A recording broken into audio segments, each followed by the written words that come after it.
Председателят на Общински съвет Роман Тихомир Вълчев, който бе задържан на 30 март при спецакция на ГДБОП и ДАНС във връзка с аферите в Изпълнителна агенция Автомобилна администрация и от тогава е следствения арест, отново запази своя пост. След като на майската сесия на местния парламент искането за предсрочно прекратяване на правомощията на Вълчев въобще не влезе в дневния ред, на днешното заседание на съвета то не получи достатъчна подкрепа в пленарната зала. При проведеното тайно гласуване за предсрочно прекратяване на неговите правомощия за гласуваха 6 от присъстващите на сесията 12 съветници, 4 бяха против, 1 се въздържа, а една бюлетина се оказа недействителна, тъй като вотът, изразен в нея, бе отбелязан с кръгче вместо с хикс, какво доведе предварителното изискване на комисията по гласуването. Именно недействителната бюлетина беше решаваща за крайния изход от гласуването, защото в противен случай искането ще да бъде подкрепено от повече от половината от общия брой общински съветници. Разочарованието на нашите младите общински съветници е огромно.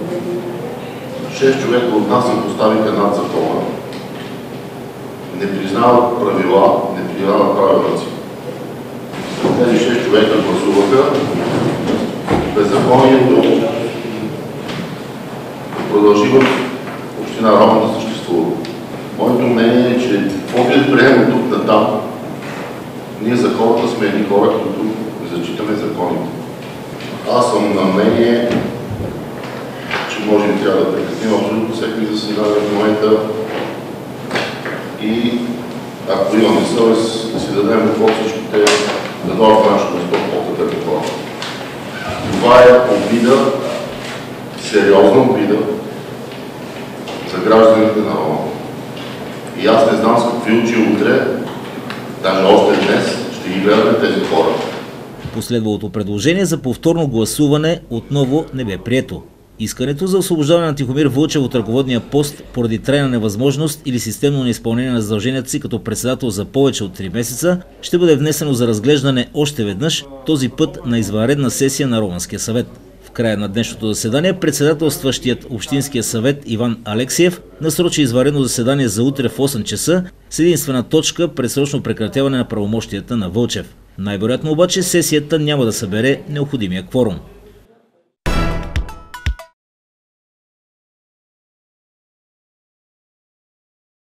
Колеги, след гласуването се получиха следните резултати.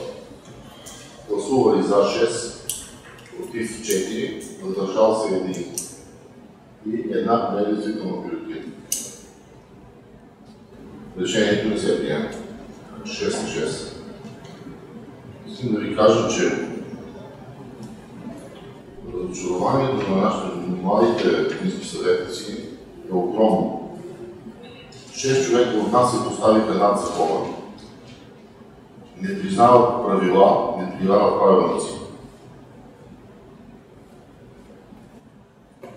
Това е недопустимо, защото всеки е запознат какво касае член 24. Точка 3 алинея 2. Ако иска някой да забравя, мога да ме припомня. Но надали тези 6 човека имат съвест, за да се занимават с това нещо. Тези 6 човека гласуваха беззаконието продължи в община Роман да съществува. И моето мнение е, че каквото и да приемем тук на там, ние за хората сме едни хора, които не зачитаме законите. Точно така, госпожо Петрова. Може ли да взема отношение? Ще ви го дам след малко. Аз съм на мнение, че може и трябва да прекратим абсолютно всеки заседания в момента и ако имаме съвест, да си дадем в всичките да дойдат в нашето место по-тъпи хора. Това е обида, сериозна обида за гражданите на Роман. И аз не знам с какви очи утре, даже още днес, ще ги гледаме тези хора. Предложенията, които ги правите, се отнасят за вас, а не за всички, да говорите от името на всички. Избрани от тази база. Ами след като всичките наделя мнението, че трябва да нарушим закона, значи всичките нарушаваме закона, не ги нарушават само 6 човека. всичките общински съвети си нарушаваме закона. Има ли смисъл да продължим и да взимаме решение за тази община? Как ще ни гледат това? Кое не е нелегитимно? Имаме правилник и всички го спазваме. Както и за размер.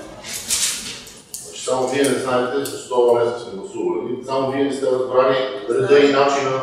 Само вие не сте разбрали член 24 какво гласи. Точно това при трайно изпълнение за 3 месеца, те са повече от 3 месеца. Какво трябва да убеждава? Кой да убеждава? Себе си, че съм виновен? Ще продължим на заседанието, или да го прекратявате като председател? Други въпроси съм като запитване съм подавал. Може ли да се изкаже като председател на комисия по финанси и бюджет? На комисия бях задала въпроса и господин Томов беше тук с нещо Общинския съвет възпрепятствала и развитието на общината. Тъй като сега започвам проекта човешки ресурси, случите асистенти, евентуално може да бъде в общината, но ние можем да разплатим, трябва да чакаме сесия, за да прехвърлим пари се разплатим. В същото време вие не пречите толкова на мен, колко се пречи на обществеността. Хората, които са ангажирани в даден проект. Може ли някой да се забранява нещо и да не те възпрепятства? Господин Волански, винаги сме давали правомощия на кмета. Просто ако това ви го гласуваме, което вие го искате, вие добре го искате, но тогава няма нужда от Общински съвет. Искам да ви помоля да не се държите с мен с престъпник. Ако трябва пари за нещо да разплатим, да се пазим 2 седмици, аз мисля, че това е пречка. Аз не казвам, че нещо не се гласува. Аз ви казвам, че този добре малко се пречи. Не можеш да забраняваш нещо на човека да не го пречиш. Чакайте да направя нещо и тогава ще говорите. Готов съм да излезна и по националната телевизия. Направя някаква грешка да кажа, че съм виновен. Но нека да сгреша. Аз точно не съм случил вие постоянно се атакувате и сте основатели. Се написала тази година, като изявява намерение да участва в търга, да участва вече в Интер, че да разпори 20 декара и е разработил необработваема земя, останала обработваема. Така че същия човек има сега намерение и мисля, че разпределение това нещо да не се гласува. Спекулиране по отношение на израствата гора в тези ниви, ако се добива гора от там, евентуално не знам колко ще има, всеки кубик се заплаща. Така че няма да се краде. Престъпление 200 декара да не се разработи. И без това няма много желащи. Може да има въпрос. Къде скажи? Нали, според че не се пречи на общината. И гласуването с тия 200 декара земя с върху не се ли пречи на общината? По именно гласуване за последната връзка Иванова. Георги Василев. Колеги, готвим се с точка 1. Няма значение, че ще го дадем, някой съжалява. В актуални въпроси искам да поставя ние да си решим, а не да ни решават областите и да се смеят с нас.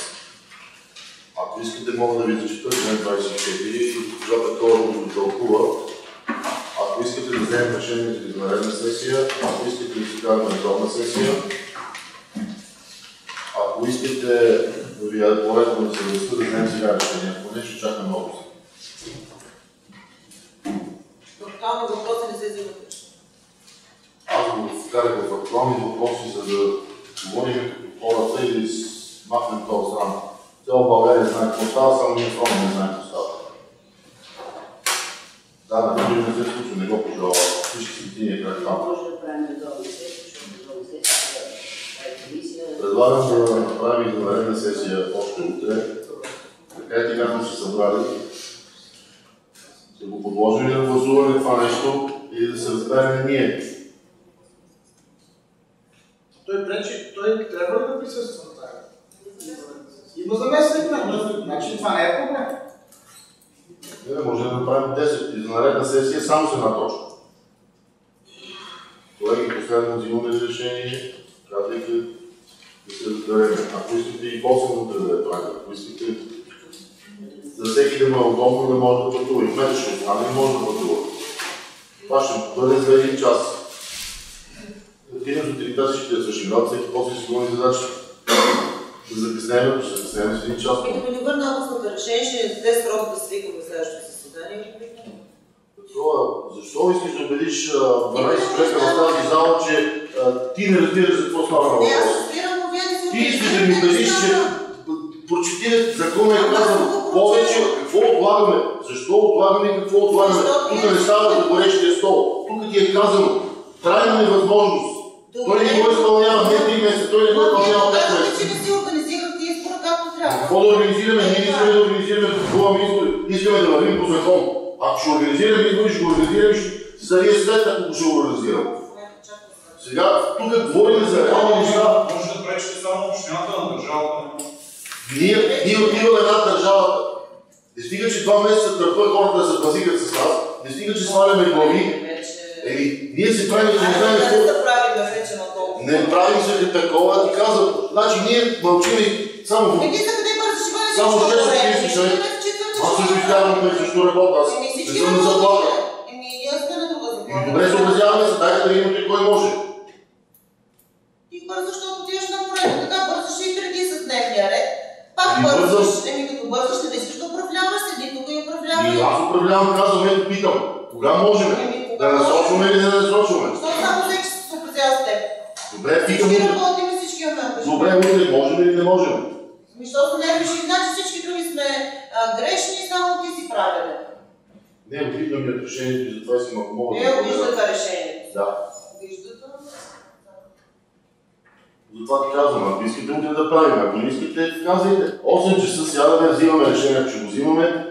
Ако е същото решение, да си оставаме да си върват по... Да, бързайте и бързаш, дайте си оставките и бързайте.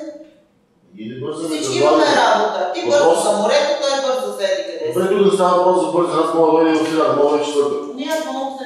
Въпросът е, можем ли сега, в момента да насочим с... Възможно нямаш на някой друг вина, да не виждаш, аз колко съм често ни правили, теб не една ти е точката, но теб това ти е болната. Мисля да станеш председател, няма да се ни управлява. Има едно предложение. Едно предложение. Да не се правят сесии. Да. Господата от ГЕРБ разглеждат докладите и казват това да, това не е. Господата от ГЕРБ, господин Кмете, аз с всичките ми уважения към вас, години на избори са избрани, както и вие сте избрани от всички, ние сме избрани така, господин Алексиев така е избран. И тогава да чакаме решението.